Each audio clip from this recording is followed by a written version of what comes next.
Hey, what's going on, everybody? It's Joe here with Deranged. So a couple days ago, I asked some questions on Facebook. Hey, what limit straps do people recommend for the Honda Talon X4? I plan to take the Talon out to the dunes here pretty quick. I want to put some limit straps on the front of my machine before I go. So I asked the question.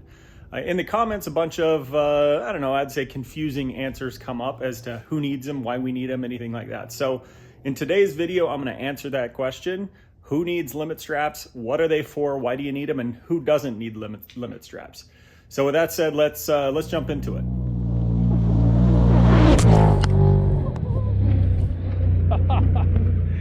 Okay, let's start by answering the question, what are limit straps? It's a pretty simple question to answer. So your shocks have a range of motion that basically is, the amount in which the shaft can extend from the shock. So limit straps limit the amount that those shafts can extend from the shock. It's pretty simple. Limit straps limit that suspension travel. Now, limit straps come in a variety of different kits or ways to mount them to the shock. Some have clamps that clamp around the shock body. Some just go from the top bolt to the bottom bolt of the shock. There's multiple different ways to attach them, but all of them have the same principle, and that is basically it's just limiting the amount that shock can travel.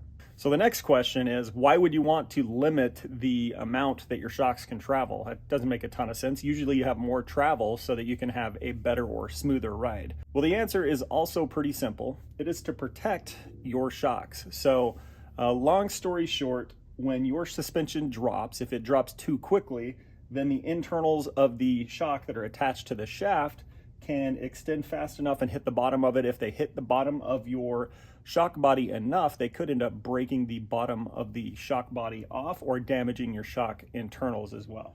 So another thing that limit straps are good for is in limiting the travel of your suspension is protecting your axles from getting bound up when you're at full droop. So where that becomes an issue is usually with long travel suspension, or if you've done anything to extend the suspension that you have on your rig.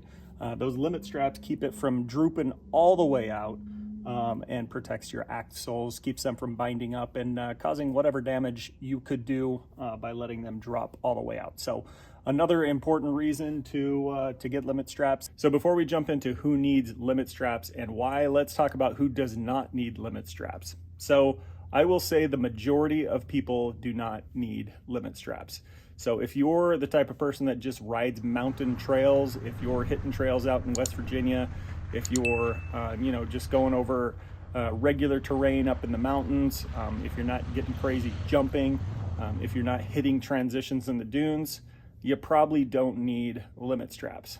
If your machine is mostly stock, in other words, you've never had any shock work done or anything like that, then you probably don't need limit straps. If you're running stock tires or close to stock tires, you probably don't need limit straps. The reason why, if you have stock tires, you don't have too much more sprung weight or unsprung weight anyway, hanging from your suspension, so you don't need to reduce the time in which it travels. If you're running stock suspension, you more than likely your internals can actually slow the shock down quick enough, or your rebound can slow the shock down quick enough so it doesn't hit the bottom of the shock body too hard. Okay, next, let's talk real quick about why I specifically, want limit straps on my Honda Talon. So I had shock work done to mine. I had shock therapy redo the valving on the inside or the internals of my shocks, and I also put a new spring kit on it as well. When they did that, the rebound that they set it up for, they set it up so that the shocks basically drop quicker than they would have if they were stock. So bottom falls out quicker. So for me, limit straps protects when I'm going over transitions in the dunes. So as I come over those edges of the dunes and that front tire drops over the edge, it will do it pretty often. With the shock work or the valving that I've had done, they will drop out quicker, and then this unsprung weight will, the shaft will drop out and hit there, and it could damage the internals if I don't protect it. Now, limit straps aren't just for the dunes. I do rock crawling in this as well at Sand Hollow, and hopefully this year, maybe next, out at Moab. So when you're going over rock crawling as well, if you've had internal work done and your rebound is such that it drops out quick, then you want to limit the travel. You want to limit how much they drop out just to protect the shocks, basically. That is why I personally want to put limit straps on my Honda Talon. I want to protect the shocks because I have had valving done and I'm hanging much more weight on that is unsprung weight or weight that's below the suspension. I'm hanging more than I did when I was stock. I've got 32-inch tires and I've got these beadlock wheels that are both heavier than what came stock on the machine. Okay, so let's real quickly cover who will need limit straps on their machine or who should be putting limit straps on their machine. So basically, anybody that is in the same situation as I am should probably look at putting limit straps on your machine. If you spend a lot of time in the dunes, then you should probably put some limit straps on. If you spend a lot of time jumping your machine, you should probably put some limit straps on. If you do rock crawling, where your front tires or your back tires are dropping out of the suspension real quick and extending all the way, then you probably want to look at limit straps. And most importantly, if you've had shock work done to your machine, so if you've had the valving redone where that rebound drops out quick, then you will want to get, or look at anyway, getting limit straps on your machine. So as far as what limit straps are out there, there are a ton of different options. PRP has them, Sandcraft has them, Shock Therapy has them. There are a ton of different options. You can get them from just about anyone. So look at what works for your machine. For the Talon, there's not a ton of options. For the the X3s and the Razor Pros and the Turbo S's, you're going to find a ton of options out there for them. So just kind of find what works for you and what looks easiest for you. I will likely be going with the shock therapy kit for this. It's one of the more common ones.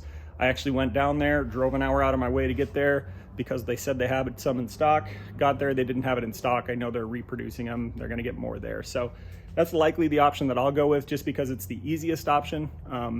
And I'll likely just be putting them on the front for now. So as soon as they come in, I'll get them done. Unfortunately, it's probably not gonna be before this trip. But there's a ton of options out there. Just look around, see what's best for you. We'll link a couple options below in the description, likely to Amazon or something like that. So I hope that answers your questions as far as why you need limit straps and what they're for. If you have any thoughts on limit straps or their purpose, need, who needs them, who doesn't, then let's talk about it down in the comments. I'm happy to have a conversation down there. I'm sure Garrett and Dave will chime in as well.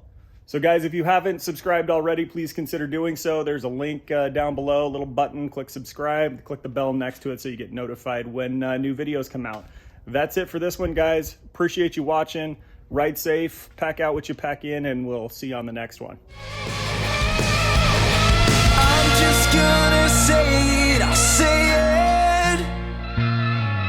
You never knew what love was, you lived your life.